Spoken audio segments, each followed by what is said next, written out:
मौलाना वाइजुद्दीन साहिब, अलहाज हजरत मौलाना वाइजुद्दीन साहिब। अस्सलामु अलैकुम व रहमतुल्लाहि व बरकातुहू। আলহামদুলিল্লাহ ওয়াকাফা ওয়া সালামুন আলা ইবাদিহিল্লাযিনা ইসতাফা আম্মা বা'দ। আমি আপনাদের সামনে দুইটা জিনিস স্পষ্ট করতে চাই। একটা হলো বর্তমান যে তাবলীগের পরিস্থিতি, এটা নিয়ে পুরা ডিসেম্বর মাসে সরকারের উপদেষ্টা যারা আছেন ওনারা এটা নিয়ে একটা সমঝোতা করার জন্য চেষ্টা করতেছিলেন। সমঝোতা চেষ্টা চলতেছিল। এর মধ্যে 17 তারিখ দিবাগত রাত্রে সমঝোতার চেষ্টার মধ্যে দুইজন সমন্বয়ক হাসানাত আব্দুল্লাহ আর সাজিল আলম, ওরা দুইজন টঙ্গীর মাঠে রাত্রে 1টা পর্যন্ত সাতপন্থী খুনিদের সাথে সমঝোতা করার জন্য ওনারা ছিলেন ওখানে, এবং আলোচনার মাধ্যমে ওনাদের সাথে একটা ফাইসালা হয়েছে এবং ওনাদের দাবিও মেনে নিছিল।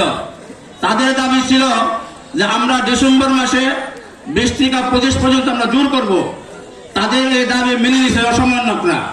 একটা দাবি ছিল যে সাদ সাহেবকে তাদের ইস্তেমার মধ্যে আনতে হবে, এটাও ওনারা বিবেচনার মধ্যে নিয়েছিলেন। তো এই কথা সিদ্ধান্ত হওয়ার পরে ওনারা বললেন যে ঠিক আছে, আপনারা একটা পক্ষ তাদের সাথে আপনাদের সাথে আলোচনা হয়েছে, এখন আরেকটা পক্ষ বাকি আছে, আমরা ওই পক্ষের সাথে আলোচনা করি। এই কথা আলোচনা নিয়ে ওনারা ওই রাত্রে 1টার সময় ওনারা আসছেন কাকরায় আইসা আমাদের মুরব্বীদের সাথে, ওখানে মামুনুল হক সাহেব ছিলেন, মাহমুদুল হক সাহেব ছিলেন, কাকরালে মুরব্বীরা ছিলেন, ওনাদের সাথে আলোচনা চলতেছিল। তো রাত্রে 1টা পর্যন্ত 1টার সময় কাকরালে ওনারা বসা এবং আলোচনা চলতেছে।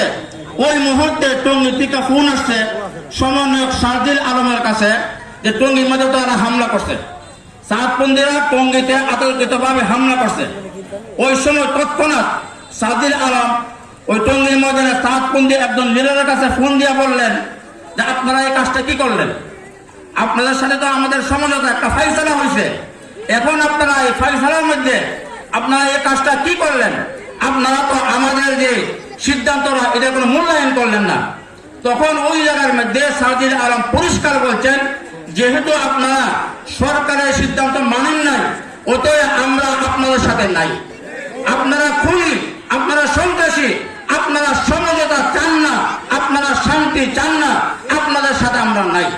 এই জিনিসটা স্পষ্ট হয়ে গেছে তারা যে খুনি সন্ত্রাসী। আরেকটা জিনিস হলো যে ওই দিন অর্থাৎ 18 তারিখ দিয়ে স্বরাষ্ট্র উপদেষ্টাদের সাথে একটা বৈঠক হওয়ার কথা ছিল। তো ওই দিন 18 তারিখ 11টার সময় আমাদের মুরব্বীরা উপদেষ্টাদের সাথে স্বরাষ্ট্র উপদেষ্টার সাথে বৈঠক করছেন, এবং ওই বৈঠকের মধ্যে একটা জিনিস পরিষ্কার হয়েছে, আলোচনার মাধ্যমে পরিষ্কার হয়েছে, সেটা হলো যে ওনারা বিভিন্ন দিক বিবেচনা করার পরে ওনারা সিদ্ধান্ত নিয়েছেন যে 17 তারিখ দিবাগত রাত্রে যে হামলাটা হয়েছে, এই হামলাটা এক পক্ষের থেকে হয়েছে, দুই পক্ষ থেকে হামলা হয় না, দুই পক্ষ থেকে হামলা হয় না, এক পক্ষ থেকে আতঙ্কিতভাবে জুলুম করা হয়েছে, এক পক্ষের মাজলুমের উপরে অন্যায়ভাবে হামলা করা হয়েছে। এই জিনিসটা পরিষ্কার হয়ে গেছে। অতএব ওই সিদ্ধান্ত থেকে পরিষ্কার হইল যে সাতপন্থী একটা গোষ্ঠী, এটা হলো সন্ত্রাসী, এটা হলো খুনি, তারা সন্ত্রাসী কার্যক্রম এটাই চায় এবং তারা সমঝোতা চায়। অতএব আমরা আমাদের বাজিতপুরের মধ্যে কোন মসজিদের মধ্যে সাতপন্থীদের কার্যকলাপ করতে আমরা দিব না। সাথে সাথে তারা অনেক সময় অনেক মানুষ অনেক কথা বলে যে তারা তো আল্লাহর কথা বলে, তারা আল্লাহ রাসূলের কথা বলে, তারা হয়ে গেছে তারা খুনি সন্ত্রাসী। তাদের মুখে আল্লাহ এবং আল্লাহ রাসূলের কথা সাজে না, তাদের মুখে আল্লাহ এবং আল্লাহ রাসূলের কথা শোভা পায় না, তারা হলো খুনি সন্ত্রাসী। অতএব বাজিতপুরের সর্বস্তরে তৌহিদি জনতা এবং প্রত্যেকটা মসজিদের কমিটি সেক্রেটারি সভাপতি সাহেবকে আমি অনুরোধ করবো, আপনারা এই কথা বলার সুযোগ নাই যে তারা আল্লাহ এবং আল্লাহ রাসূলের কথা বলে তাদেরকে আমরা মসজিদে জায়গায় দেই না। তারা সন্ত্রাসী হয়ে গেছে, তারা চিহ্নিত হয়ে গেছে, তারা জালেম হয়ে গেছে। অতএব তাদের প্রত্যেকটা কার্যকলাপ, তাদের মার্কা সহ তাদের প্রত্যেকটা প্রত্যেকটা মুসলিমের মধ্যে তাদের কার্যকলাপ বন্ধ করতে হবে। আসসালামু আলাইকুম।